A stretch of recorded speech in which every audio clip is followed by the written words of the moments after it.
Thank you for joining us at the Roundtable. Brought to you by Community Education Arts, a nonprofit organization based in Noblesville, Indiana. I'm Alice Cavanis-Gober, president of CEArts. And I'm Sarah E. Morin, secretary of CEArts. Let's sit down at the Roundtable.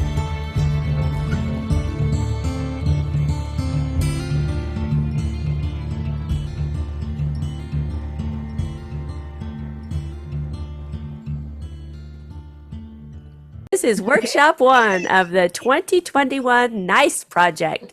And just for those of us who can't remember, like myself, NICE stands for Noblesville Interdisciplinary Creativity Expo.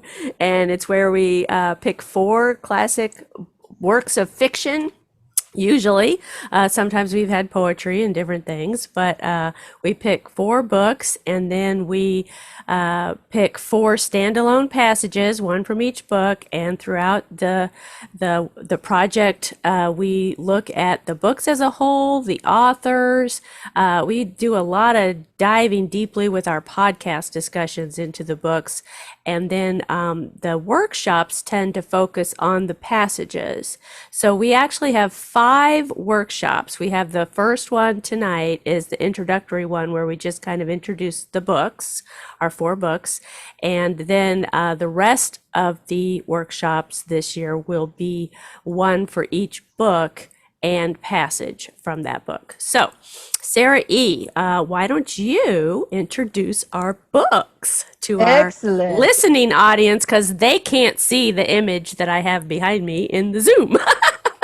Absolutely. Yes, so our 4 books are Sula by Toni Morrison, The Yellow Wallpaper, which is technically a short story, not a book, but we love it because it's just as rich as a book is, by Charlotte Perkins Gilman, A Wrinkle in Time by Madeleine, and Tarzan of the Apes by Edgar Rice Burroughs. And it's hard to believe that this is our 7th year doing this. I know, that is hard to believe. I agree. What else do you want to say about just anything in general before we let's just talk for a minute about how do I say this, like what we try to, our little list of what we're trying to find in each book, like common themes or things like that. Why don't we do that? Why don't we discuss that? We always look for a variety of forms. Mm-hmm. We do try to find some sort of theme that's going to unite them all. We also try to do at least some marginalized voices each year. Yeah. We try to get some pieces that maybe people read in high school and they haven't looked at since. Yeah. So they can get a fresh look at something they either used to love and forgot about, or maybe that they hated in high school. And now they need to come to terms, maybe find something to love about it. Yeah. I also want to just say really quickly to those at home that we do have a special guest with us today, a participant in our workshop who hasn't missed, I think, a single one, it feels like. I know. So shout out to Deborah Peterson, who's joining us. Fabulous poetess, Deborah Peterson. Salutations, one and all. You're headed for a good time. Yeah, I can vouch for that. A lover of language, and in workshops past and in projects past, we have so enjoyed your insights into the books, the passages, the artwork that you create to bring to the presentation event is always just so fabulous. Oh, pshaw. Oh, pshaw. Well, thank you for joining us tonight. I did, and I know you listen to our podcast, Deborah. You're so fabulous. And I wanted to just encourage everybody to listen to our podcast. You can find it on our website. It's called At the Roundtable. And we do delve into a lot of things like narrative style and kind of the more academic literature, themey, historical aspects of things. We have a lot of fun with the podcast, but I'll be editing this workshop into podcast episodes and putting that up too. So everybody will be able to participate even if they're not here tonight. Yay! I'm just curious before we launch into the individual books, Deborah, which of these have you read? I have read all of them but Tarzan, but I've seen so many Tarzan movies, I think I could probably piece it together, but I'm sure that I'm missing the whole historical context Yeah. Well, and the and really language. what was going on with, in that part of the world, and that it was a statement of that part of the world. I'm sure I missed out on that. Yeah. But yeah, And from just, and I don't Ron know. Ely and on. Yeah. Oh, I have read I all go three back books. further than Ron Ely with Tarzan. I go back to Johnny Weissmuller. But have you read any Edgar Rice Burroughs at all? No, So, it okay, wasn't so a genre that I yeah. tried to. Yeah, Yeah, no, but I it wasn't a understand. genre I hooked Yeah. into.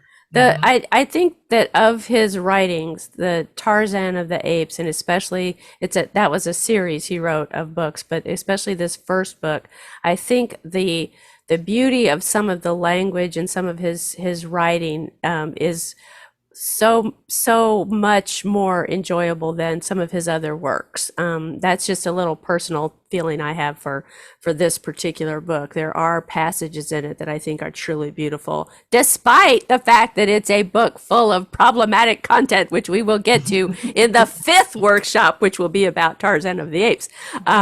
But I think, for these four books, Tarzan's kind of our outlier. It's the only male author, and it's a little bit of a, like I said, it has a lot of problematic content, and some of it is just incredibly false science and crazy stuff. But we'll get there. But I feel like we kind of flipped this year, and our outlier is a man. You know? Oh. Would you like for me to launch into a little overview of Sula? Yes, please. That's the first one we're going to talk about. All Woohoo! right. So for our overview, we're going to try so hard to keep it to a 15-minute overview and introduction to the book. So I volunteered very quickly for Sula by Toni Morrison. It was written in 1973. And so the quick summary of it is this book tracks the friendship and its dissolution of Sula and Nell, two Black women living in the Bottom, a Black community in Ohio post-World War I. So that's the quick summary. And it is very hard to describe the book as a plot, because what I really felt it was a beautiful characterization of the people, particularly the friendship of these two women and the town itself, versus like, hey, here is a nice, neat plot that we can track. So Nell, and we see her from childhood on to older age. She's raised with more convention. She's raised with rigid values. Even though as a child, she's uncertain that she wants a conventional life, she winds up living one. And then Sula, and those two are like this. They are, kind of soulmates in a way. She is raised in a boarding house by an eccentric grandmother and an eccentric mother. They are seen as being more free and loose. Sula has a birthmark over one of her eyes. And depending on people's perception of her at different points in the books, they'll describe it differently. Like it may look like a rose to one of them. It may look like a snake to somebody else. And that's just an insight on how people see her.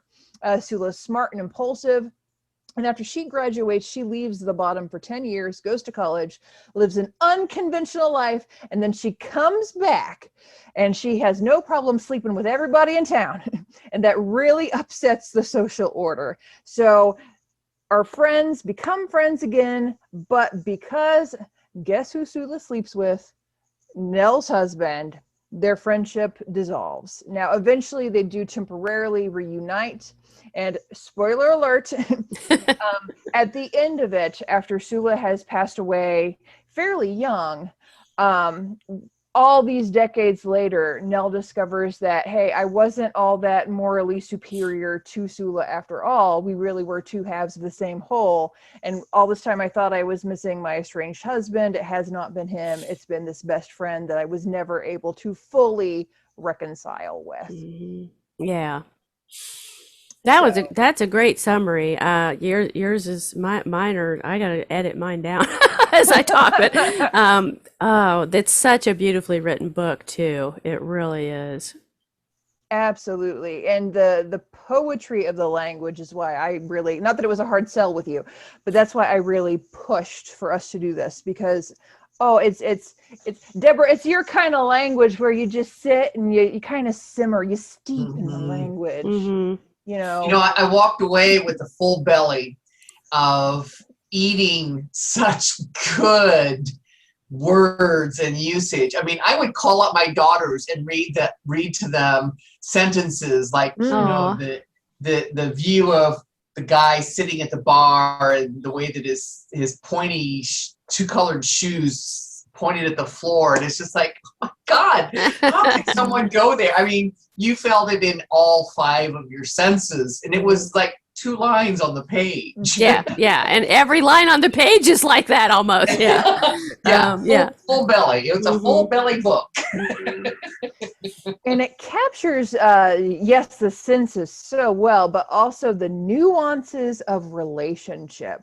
Nothing is taken in, this is not meant as a racial commentary, black and white. Nothing is completely good in this book. Nothing is completely bad in this book. All the nuances of the ways, functional and dysfunctional, that people relate are spelled out just so convincingly and freshly. And yet without judgment. It's just there for the reader to take in. And I think that's one of the reasons that we can feel it, hear it, taste it, whatever, in all of our senses, because it becomes what we're breathing in and what we're tasting.